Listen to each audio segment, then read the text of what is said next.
Olá, a partir de agora você está convidado a acompanhar uma conversa com o senador Raimundo Lira, do PMDB da Paraíba.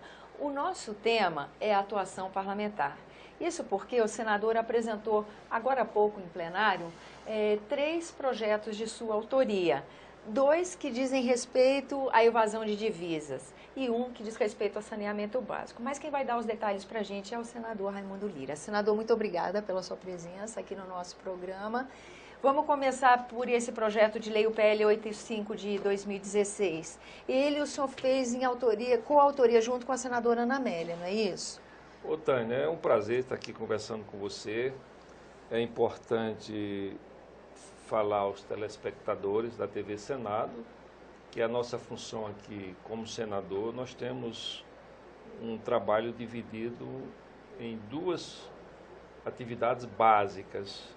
O principal, que é exatamente a função do Poder Legislativo, é legislar. Você procurar identificar quais são as melhores leis, as mais simples, aquelas que podem ser efetivamente operadas no país para atender às demandas da população e melhorar a qualidade de vida do povo brasileiro.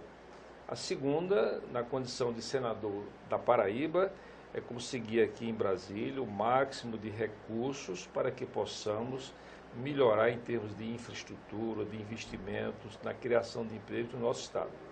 Recentemente eu tive a satisfação de ser relator do orçamento do Ministério dos Transportes e consegui uma obra que era da maior importância para o meu estado, que é o início da duplicação da BR-230, que sai de Campina Grande em direção a Cajazeiras, passando por grandes cidades como Patos, Pombal, Souza e muitas outras cidades. E conseguimos essa verba de 165 milhões e vai, esse ano ainda, no primeiro semestre, se Deus quiser, essa obra vai ter início. E conseguimos também, com muita luta, a aprovação do ramal Piancó, que é uma complementação da transposição do Rio São Francisco, né, que vai perenizar o Rio Piancó, levar água para o maior sistema de barragens da Paraíba, que é o sistema Curemas Mãe d'Água, né, e que é de fundamental importância, perenizar também o Rio Piranhas, que atravessa outra região do norte do estado da Paraíba. Então são obras importantes, apenas para falar de algumas, que são aspirações do nosso povo e que é importante para o meu estado. Mas essa função que você falou aqui, esses projetos, que nós vamos conversar agora sobre eles, é a nossa função principal de legislador. Hoje, como você falou, eu apresentei 3 projetos de leis. Então são projetos que nós estudamos com a nossa assessoria, aquilo que está exatamente faltando para melhorar as coisas no Brasil em determinados setores específicos. O contrabando, por exemplo, em 2015, ele deu um prejuízo ao país de 115 bilhões de reais. Nossa, é difícil até de calcular, né, senador? E mais, houve um acréscimo em relação ao em 2014 de 15%, que mostra uma aceleração no aumento do contrabando no país. Então, muitas medidas são necessárias para que o país deixe de ter esse prejuízo, porque o contrabando, ele fecha empresas brasileiras, ele tira empregos, ele acaba com a renda de impostos da União, de estados e municípios, e, em consequência, novo prejuízo, porque, afinal de contas, é através da receita de impostos que a União, os estados e municípios podem proporcionar um bom serviço à população. E como o senhor lembrou em plenário, durante o pronunciamento, há casos em que o consumidor está em risco, porque a garantia, a qualidade dos produtos, ela não é garantida, né? Exatamente. Normalmente, ou predominantemente, ou quase na sua totalidade, o produto contrabandeado é um produto de má qualidade. São fabricantes que não oferecem ao consumidor a qualidade e a segurança. Então, além do consumidor perder do ponto de vista de qualidade, e ainda existem muitos produtos que causam lesão às crianças, problemas à saúde, né? E, portanto, ele tem que ser combatido de todas as formas. E uma das formas de combater além do policiamento mais eficiente, com equipamentos, lanchas mais modernas, veículos mais modernos, equipamento, armamento com mais atualizados que o Brasil está precisando, né? Então, os nossos policiais federais, por exemplo, né? Então, eles não têm os recursos necessários, recursos materiais para agir com a eficiência que eles precisam agir. E até quando esse trabalho não tem o equipamento necessário e eficiente e moderno, põe em risco a vida dos nossos militares, dos nossos agentes e delegados da Polícia Federal. Então, um dos problemas que nós detectamos em relação a isso, Tânia, é que a pena para o contrabando, prevista na lei atualmente, é de apenas de 2 a 5 anos. Então, os contrabandistas são presos, são soltos e voltam a operar no contrabando. São presos, são soltos a segunda vez, a terceira vez, a quarta e a quinta vez.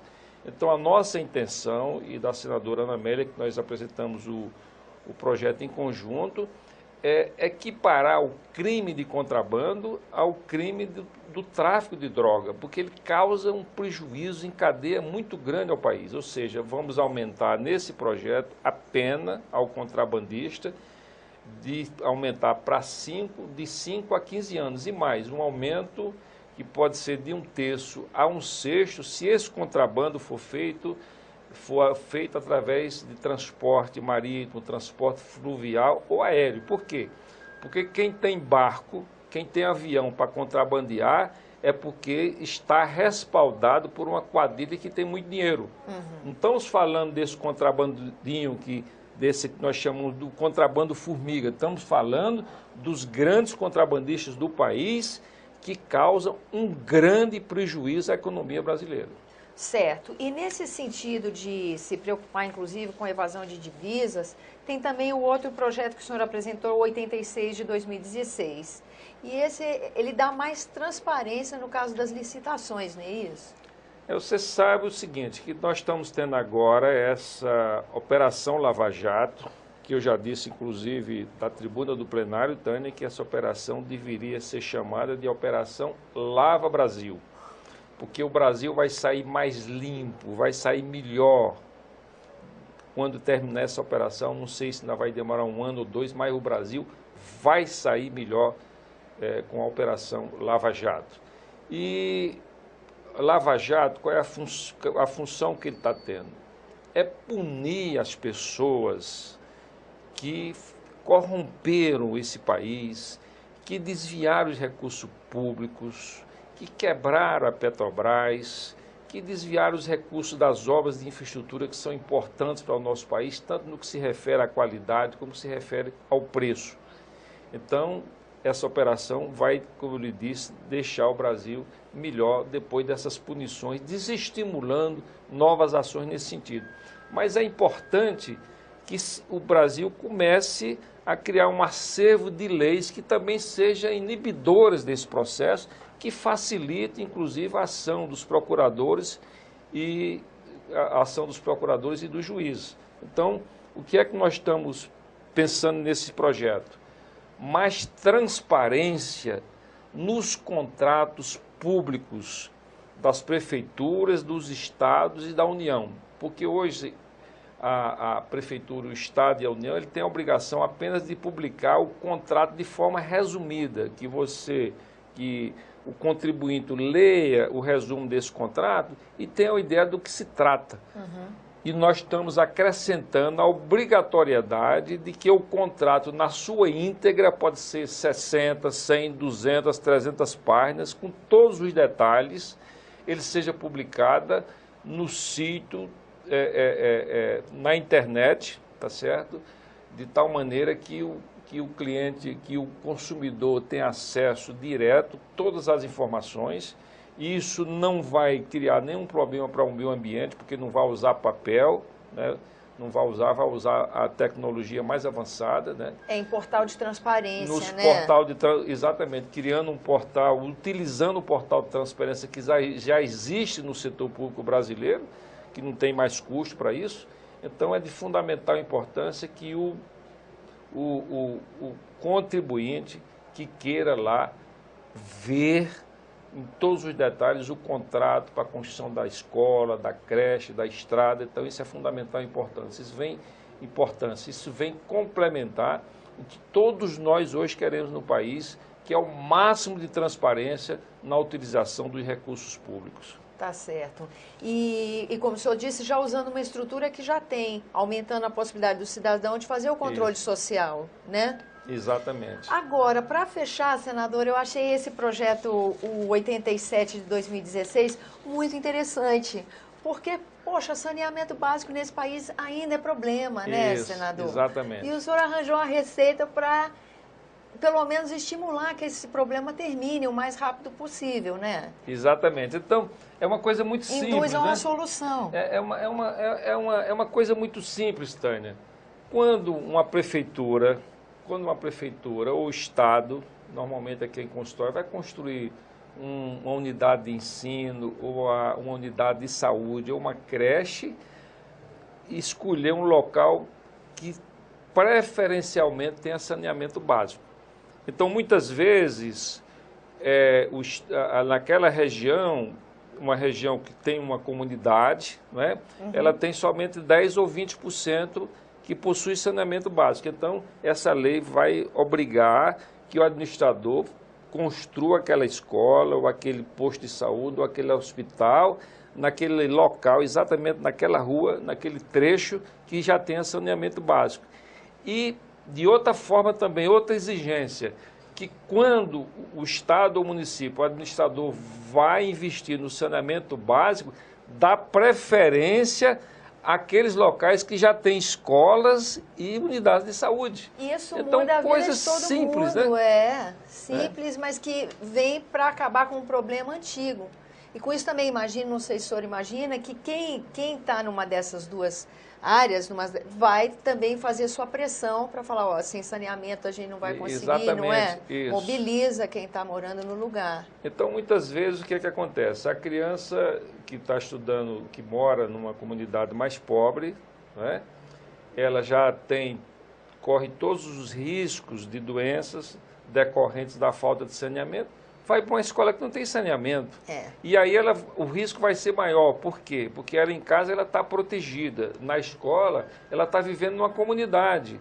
Está vivendo numa comunidade. Então, sempre que você tem uma convivência com o maior número de pessoas, o risco de doença aumenta. Com certeza. Então, essa escola tem que ser um lugar protegido. E mais ainda, com relação à unidade de saúde. Quer dizer, a unidade de saúde, mais ainda, precisa do saneamento básico nas suas instalações. Né? É isso aí, senador. Agradeço a sua presença aqui no nosso programa. Eu agradeço também a você que nos acompanha, lembrando que esse é o programa Argumento e que você é nosso convidado a fazer sugestões e críticas ao trabalho da TV Senado. E para isso é 0800 61 2211, que é uma ligação gratuita. Agora, quando você quiser rever esse ou outro dos nossos programas, use o endereço eletrônico senado.leg.br/TV. Até a próxima!